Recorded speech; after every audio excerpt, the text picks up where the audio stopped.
গত কয়েকদিন সেভাবে বৃষ্টির দেখা পায়নি দক্ষিণবঙ্গবাসী। তবে আলিপুর আবহাওয়া দপ্তর জানাচ্ছে বঙ্গোপসাগরে তৈরি হচ্ছে ঘূর্ণাবর্ত, যার প্রভাবে আগামী 2 থেকে 3 দিনের মধ্যেই আবহাওয়ার পরিবর্তন লক্ষ্য করা যাবে বাংলায়। বৃষ্টির পরিস্থিতি বাড়বে উত্তর সহ দক্ষিণবঙ্গের একাধিক জেলায়। আলিপুর আবহাওয়া দপ্তর জানাচ্ছে এই মুহূর্তে বঙ্গোপসাগরে তৈরি হওয়া ঘূর্ণাবর্ত উড়িষ্যা এবং অন্ধ্রপ্রদেশ উপকূলে অবস্থান করছে, যা পরবর্তীতে ক্রমশই উপকূলের দিকে অগ্রসর হয়ে বাংলার দিকে আসার সম্ভাবনা থাকছে, যার প্রভাবে বৃষ্টি বাড়বে দক্ষিণবঙ্গের জেলাগুলিতে। এটি খুব ধীরে ধীরে উত্তর দিকে অগ্রসর হবে এবং উত্তর পশ্চিম বঙ্গোপসাগর, উড়িষ্যা এবং গাঙ্গেয় পশ্চিমবঙ্গের উপকূলে এটি নিম্নচাপ আকারে পরিণত হওয়ার সম্ভাবনা থাকছে, যার প্রভাবে কিন্তু এই যে ঘূর্ণাবর্তটি কিন্তু আপনার 11-12 তারিখ নাগাদ ভারী থেকে অতি ভারী বৃষ্টির পরিস্থিতি তৈরি করবে দক্ষিণবঙ্গের জেলাগুলিতে। তো সেক্ষেত্রে আগামী কয়েকদিনে বাংলার আবহাওয়ার কতটা কী পরিবর্তন হতে পারে, কোন কোন জেলায় হালকা বৃষ্টির সম্ভাবনা রয়েছে, কোন কোন জেলায় ভারী বৃষ্টি হতে পারে, তাপমাত্রা নিয়ে বা কী আপডেট দিচ্ছে আলিপুর আবহাওয়া দপ্তর, সবটাই বিস্তারিতভাবে আলোচনা করব এই ভিডিওতে। তাই ভিডিওটি অবশ্যই শেষ পর্যন্ত দেখুন। আর এই মুহূর্তে আপনার অঞ্চলে আবহাওয়া কেমন তাও বিস্তারিতভাবে কমেন্ট করে জানান। সেক্ষেত্রে দেখতে পাচ্ছেন আগামী 10 তারিখ 11 তারিখ নাগাদ কিন্তু আপনার দক্ষিণবঙ্গের একাধিক জেলায় এই যে ঘূর্ণাবর্ত থেকে নিম্নচাপ এর প্রভাবে কিন্তু ভারী বৃষ্টির পরিস্থিতি তৈরি হচ্ছে। তো মূলত 11 তারিখ থেকে গাঙ্গেয় বঙ্গের আপনার কলকাতা, হাওড়া, হুগলি, দীঘা, কন্টাই, হলদিয়া, এছাড়া আপনার পুরুলিয়া, বাঁকুড়ার বিস্তীর্ণ অঞ্চল আর উড়িষ্যার বিস্তীর্ণ অঞ্চল, এদিকে বাংলাদেশ এবং উত্তরবঙ্গের কিছু কিছু অংশেও কিন্তু এই নিম্নচাপের প্রভাবে বৃষ্টির সম্ভাবনা বাড়বে। তবে 11 তারিখ থেকে দক্ষিণবঙ্গের বেশিরভাগ জেলাতেই কিন্তু এই ঘূর্ণাবর্তের প্রভাবে আবার যেটা হচ্ছে ঘূর্ণাবর্ত থেকে নিম্নচাপ হচ্ছে এর প্রভাবে কিন্তু বৃষ্টি হবে। তো সেক্ষেত্রে যদি আমরা লক্ষ্য করি যে আগামীকাল কোথায় কতটা পরিবর্তন হতে পারে, তার আগে যদি আমরা উপগ্রহ চিত্রের মাধ্যমে দেখার চেষ্টা করি যে ঠিক এই মুহূর্তে বাংলার আবহাওয়ার পরিস্থিতি কী রয়েছে, কোথায় কতটা পরিবর্তন হতে পারে, কোথায় কতটা বৃষ্টি। তো উপগ্রহ চিত্র আপনার যেটা বলছে এদিকে আপনার কলকাতা, হাওড়া, হুগলি, দীঘা, কন্টাই, হলদিয়া সর্বত্রই মোটামুটি আকাশ পরিষ্কার থাকছে, কোথাও কিন্তু সেভাবে বৃষ্টির কোনো সম্ভাবনা নেই। অন্যদিকে পুরুলিয়া, বাঁকুড়া, দুর্গাপুর, বর্ধমান, কাটোয়া এগুলোতেও মোটামুটি আকাশ পরিষ্কার। বাংলাদেশ, ত্রিপুরার ক্ষেত্রেও মোটামুটি আকাশ পরিষ্কার থাকছে। আপাতত সেভাবে বড় কোনো পরিবর্তন নেই। আর এবার যদি আমরা একটু আলিপুর আবহাওয়া দপ্তরের অফিসিয়াল আপডেটের দিকে লক্ষ্য করি যে অফিসিয়ালি কী আপডেট দিচ্ছে আলিপুর আবহাওয়া দপ্তর, তারপরেই আমরা ফের উইন্ডির আপডেটের দিকে লক্ষ্য করব। সেক্ষেত্রে আলিপুর আবহাওয়া দপ্তরের অফিসিয়াল আপডেট 7 তারিখের আপডেট যেটা বলছে আপাতত মুর্শিদাবাদ, বীরভূম আর বাঁকুড়াতে বজ্রবিদ্যুৎ সহ হালকা থেকে মাঝারি বৃষ্টি হতে পারে। বাকি কোথাও কিন্তু আপনার আগামীকাল সেভাবে বৃষ্টি নেই। 8 তারিখের আপডেট যেটা বলছে যে পুরো বাংলা জুড়েই কিন্তু শুষ্ক আবহাওয়া থাকবে, কোথাও কিন্তু সেভাবে বৃষ্টির কোনো সম্ভাবনা নেই।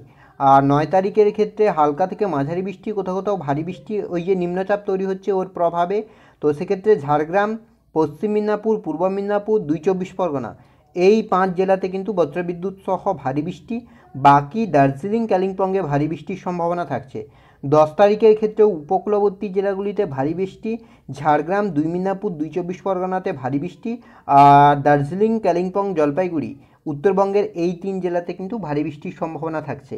11 তারিখে এই বৃষ্টির তীব্রতা আরও বাড়বে, পুরো দক্ষিণবঙ্গ জুড়েই কিন্তু বৃষ্টির সম্ভাবনা তৈরি হবে। তো এবার যদি আমরা একটু উইন্ডির আপডেটের দিকে লক্ষ্য করি যে উইন্ডির আপডেট কী বলছে, সেক্ষেত্রে যদি আমরা মেঘলা আকাশের দিকে লক্ষ্য করি যে কোথায় কতটা মেঘলা হচ্ছে আকাশ, কী পরিস্থিতি তৈরি হচ্ছে। তো মেঘলা আকাশের ক্ষেত্রে যেটা লক্ষ্য করা যাচ্ছে আপনার 10, 11, 12, 13 এগুলোতে কিন্তু গভীরভাবে মেঘলা আকাশ থাকবে।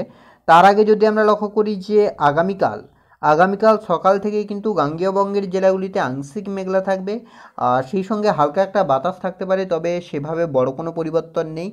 আর বেলা গড়ার সঙ্গে সঙ্গে কিন্তু আকাশ পরিষ্কার হবে, সেভাবে আপাতত আগামীকাল বৃষ্টির সম্ভাবনা নেই। তবে উপকূলবর্তী জেলা বিশেষ করে 2 মেদিনীপুরে হালকা থেকে মাঝারি বৃষ্টি এবং মেঘলা আকাশ হচ্ছে।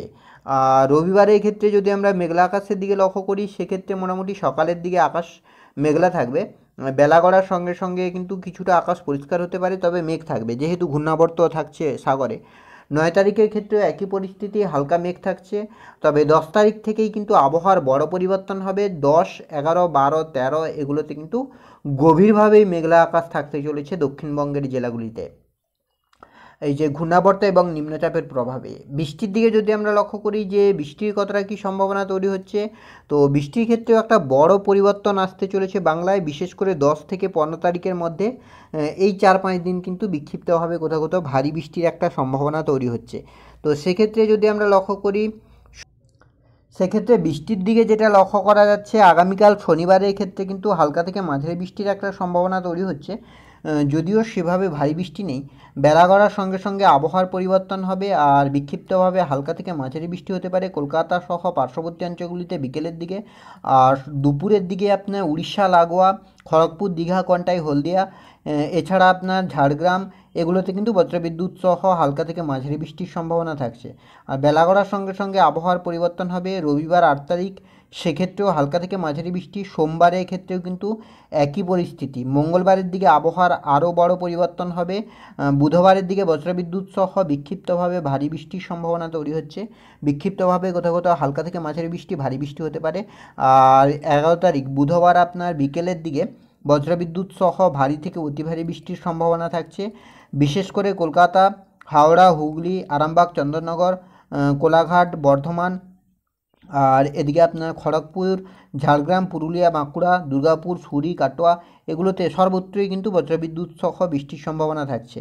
বৃহস্পতিবার 22 তারিখ, সেক্ষেত্রেও কিন্তু বজ্রবিদ্যুৎ সহ একইভাবে বৃষ্টির সম্ভাবনা থাকছে। শুক্রবার আপনার 13 তারিখ, সেক্ষেত্রেও হালকা থেকে মাঝারি বৃষ্টি। তবে উত্তরবঙ্গের ক্ষেত্রে কিন্তু 13 তারিখ বিক্ষিপ্তভাবে ভারী বৃষ্টি হতে পারে। 14 তারিখের ক্ষেত্রেও কিন্তু একই পরিস্থিতি, আপাতত বজ্রবিদ্যুৎ সহ বৃষ্টির সম্ভাবনা থাকছে। 15 তারিখের ক্ষেত্রেও কিন্তু বিক্ষিপ্তভাবে বৃষ্টির সম্ভাবনা থাকছে। আর তাপমাত্রার ক্ষেত্রে, অর্থাৎ এই যে নিম্নচাপ তৈরি হচ্ছে, এই নিম্নচাপের প্রভাবে কিন্তু 10 তারিখ থেকেই আবহাওয়ার বদল হবে এবং পরবর্তী 5-6 দিন কিন্তু হালকা থেকে মাঝারি বৃষ্টির সম্ভাবনা থাকবে।